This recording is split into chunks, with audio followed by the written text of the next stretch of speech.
Qui est Nancy Wake? Perso, je ne savais pas, en tout cas jusqu'à hier soir. Je me baladais sur Quora quand je suis tombé sur cet article.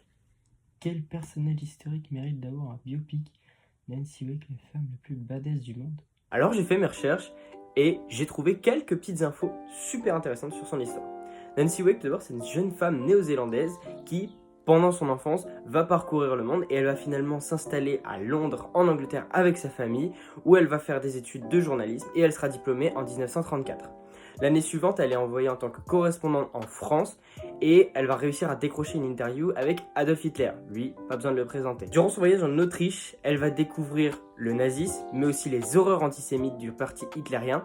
Elle va voir des juifs enchaînés à des roues et fouettés. Dès lors, elle va tout faire pour lutter contre le nazisme. En 1939, la Seconde Guerre mondiale éclate et elle se marie à un industriel français à Marseille, Henri Fiocca. Quelques mois plus tard, Nancy rejoint la résistance intérieure française via le réseau Pat O'Leary. Elle réalise donc plusieurs opérations de sabotage et la Gestapo, ne parvenant à l'identifier, la surnomme la souris blanche.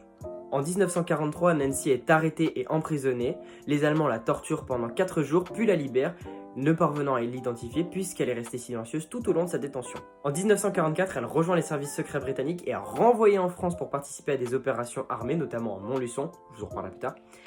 Et j'ai trouvé une anecdote super intéressante, c'est que pendant un raid, son groupe a perdu une radio et elle a pris la dangereuse décision de parcourir plus de 150 km pour aller en rechercher une.